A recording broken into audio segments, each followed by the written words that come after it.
लक्षवेधी झाल्यानंतर घेण्यात येतील। त्यामुळे आता लक्षवेधी चर्चा सुरू करीत आहोत। लक्षवेधी क्रमांक 1 सदाभाऊ खोत। सभापती महोदय,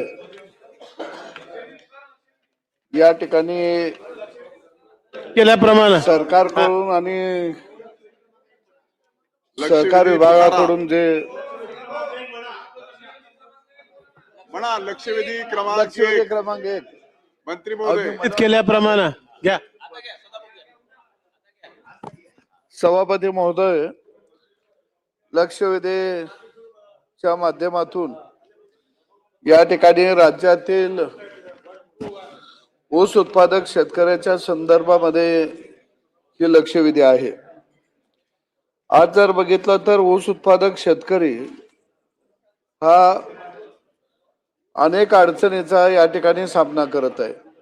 सरकारचं उत्तर बघितल्यानंतर यामध्ये ऊस उत्पादक शेतकऱ्याला ठोस असा मी न्याय देऊ अशा पद्धतीचं उत्तरामध्ये कुठेही मला दिसून येत नाही।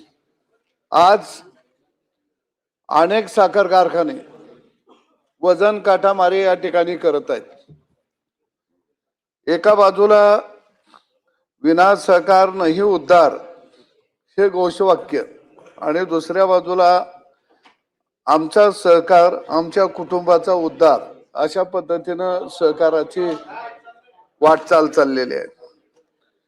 सभापती महोदय, राज्यामध्ये आज मितीला 208 साखर कारखाने आणि जवळजवळ 104 साखर कारखाने हे आता खाजगी आहेत। म्हणजे सहकाराचं खाजगीकरण हे साखर कारखाने चालवलेल्या लोकांनीच केलेलं आहे।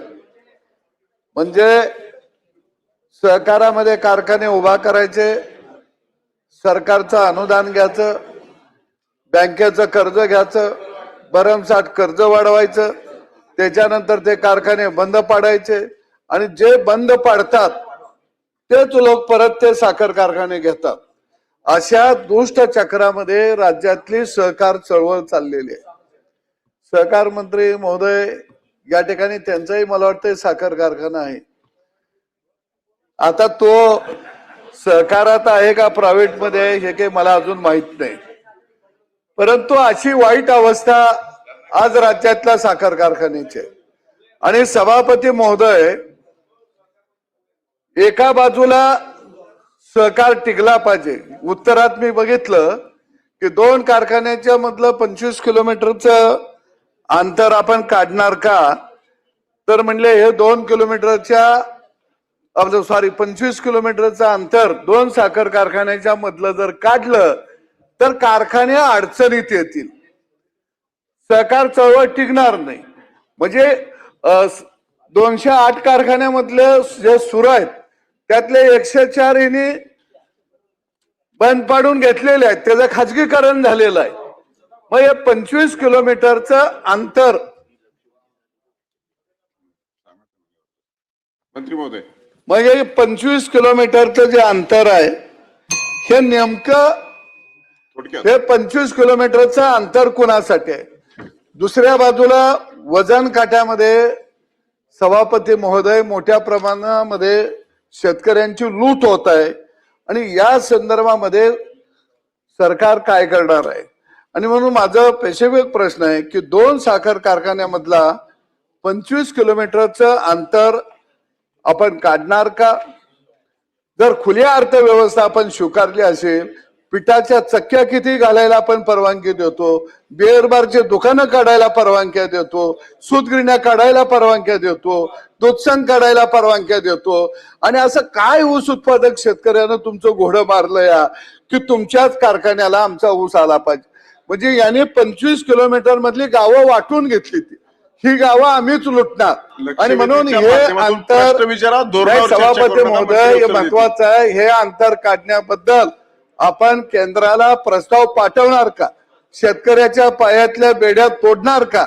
खुली अर्थव्यवस्था शेतकऱ्याला लागू आहे का नाही लागू, ती नेमकी कुणाला लागू आहे याचं स्पष्टीकरण होणं गरजेचं आहे। दुसरं, केंद्र सरकारनं साखरेची आधारभूत किंमत 31 रुपये ठरवलेली आहे।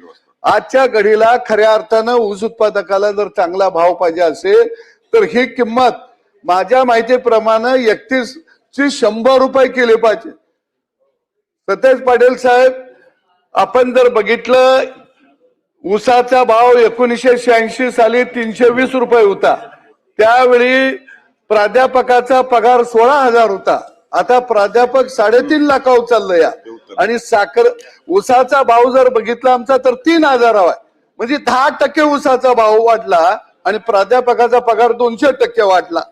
आणि म्हणून ही किंमत किमान 100 रुपये झाली पाहिजे. यासाठी आपण केंद्राकडे प्रस्ताव पाठवणार का? आणि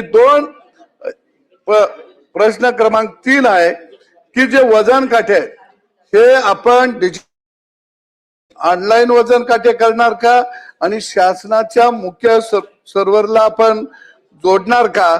आणि दुसरं, राज्यामध्ये ज्या साखर कारखान्यांनी या ठिकाणी FRP दिली नाही ती FRP आपण किती दिवसामध्ये देणार हा माझा प्रश्न आहे. सभापती महोदय, सदाभाऊंनी अतिशय जिव्हाळ्याचा प्रश्न या सभागृहात मांडलेला आहे. त्यांनी सांगितलं की या कारखान्यामध्ये रिकव्हरी चोरी केली जाते, वजन काटे मारले जातात आणि अंतराच्या संदर्भात आणि बोलत बोलत दराच्या संदर्भात बी भाष्य केलेलं आहे. पहिला सुरू त्यांना मी सांगू इच्छितो की या ठिकाणी राज्यामध्ये 210 कारखाने आहेत. दरवर्षी साखर आयुक्त या ठिकाणी त्या वेगळ्या डिपार्टमेंटला कारखान्याचे काटे जे आहेत ते बरोबर चालेत का नाही त्याची तपासणी करते आणि त्याबरोबर त्याला तपासणी केल्यानंतर काही करता येऊ नये म्हणून शेल केलं जात आहे. पहिला मुद्दा झाला. 10 ऑक्टोबर 25 मध्ये अशा प्रकारचं परिपत्र काढून त्यांनी 210 कारखान्यापैकी 113 कारखान्याची तपासणी केलेली आहे. आपण म्हणल्याप्रमाणे या पथकाने अशा प्रकारच्या धाडी टाकल्या आणि त्याच्यामध्ये एक नगर जिल्ह्यातला कारखाना काट्यामध्ये काहीतरी कमी जास्त झालेलं निदर्शनास आलंय आणि त्याच्यावर देखील जप्त करून त्याच्यावर कारवाई केलेली आहे. दुसरं सांगितलंय त्यांनी की कारखान्याच्या ऊसामध्ये या ठिकाणी वजन कमी झालंय, कारखानदारी ऊसामध्ये वजनात मारतात. पहिला खुलासा सांगितला की त्या प्रकारे साखर आयुक्त सांगतात, तपासणी केली जाते, मध्ये मध्ये जाऊन डिपार्टमेंटचे लोक बघतात. यावर्षी दुर्दैवानं पाऊस गतवर्षी जास्त झाला. सदाभाऊ, ऊस एक पीक असं आहे की जास्त पाऊस जमत नाही, कमी जमत नाही, त्याला वापशावर बी जमीन आली पाहिजे. यावर्षी सतत पाऊस झाल्यामुळे ऊसाची वाढ झाली नाही. ऊस आपल्याला दिसायला हिरवा जरी दिसला असला, ज्याला आपण रिकव्हरी म्हणतो तेच ब्रिक्स म्हणतो, त्याला साखर म्हणतो, ती पाहिजे तशी तयार झाली नाही.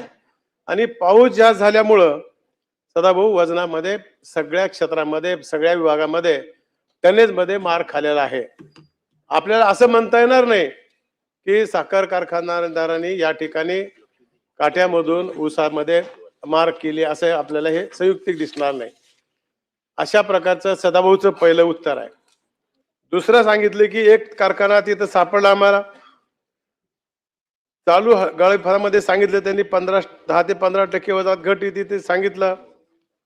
आणि काट्याच्या संदर्भामध्ये हे कारखाने सहकारीच कारखाने आहेत, शेतकऱ्याचेच कारखाने आहेत, म्हणून ही त्याच्याबद्दल चर्चा केली जाते सदाभाऊ. आणि अशा प्रकारचं कुठं झालं असलं तर का आपल्या डिपार्टमेंट त्याच्यावर ऍक्शन घेतलेलं आहे. दुसरा जे तुम्ही मुद्दा उपस्थित केलात की FRPच्या संदर्भामध्ये तशा प्रकारचा कायदा केलेला आहे. त्या पद्धतीनं राज्यामध्ये अनेक साखर कारखान्यांनी FRP दिलेली आहे आणि काही भागाची राहिली ती आपल्या समोर मी ठेवू इच्छितो इथं की आज आपण FRPच्या संदर्भामध्ये. आणि एक दुसरं सांगितलं की किलोमीटरची आत आज कारखान्याच्या बऱ्याचशा कारखान्याचे कॅपॅसिटी वाढवल्यात, त्याच्यामुळं हे 25 किलोमीटरची आत कमी करणं काही बरोबर नाही.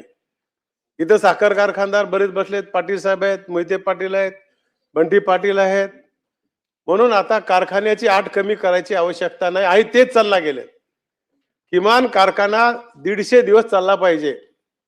आता कारखान्याची कॅपॅसिटी वाढल्यामुळे 80 ते 90 दिवस चालायला लागलाय. प्रशासनावरचा खर्च भाऊ, जेवढे कर्मचारी त्याचा पगार आपल्याला 12 महिन्याचा द्यावा लागतंय, म्हणून ते काही आपल्याला संयुक्तिक होणार नाही, देणं काही परवडणार नाही. आहे तेच कारखाने आपल्याला चांगले कसे चालवता येतील, त्याच्यामध्ये उपपदार्थ कसे आपल्याला करता येतील, या पद्धतीचं आपण बघणार आहोत. म्हणून 8 काही आपल्याला कमी करता येईल. साखर आयुक्तांनी एक परिपत्रक काढून खाजगी कारखान्यावर केलेले वजन काटेवर कारखान्यावर केलेले वजन काटे यामध्ये तफावत असल्यास प्रादेशिक संचालक यांच्याकडे तक्रार करावी, अशा प्रकारचं एक परिपत्रक काढलंय. काही लोकांना वाटलं तर तशा प्रकारचं करावं. आपण सांगितलं की डिजिटायझेशन काटे असावेत. बऱ्याच ठिकाणी कारखाने त्या शेतकऱ्याच्या मोबाईलला जोडलेले आहेत. जसं बँकेमध्ये अकाउंटवर पैसे पडले शासनाचे की आपल्याला कळतंय, मेसेज येतोय, पैसे काढले की आपल्याला मेसेज येतोय.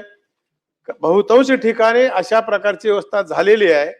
आणि कुठे झाली नसेल तर तशा प्रकारच्या आम्ही सूचना देऊन तुम्ही म्हणल्याप्रमाणे त्या ठिकाणी डिजिटल करायला लावायची सोय निश्चितपणे करू.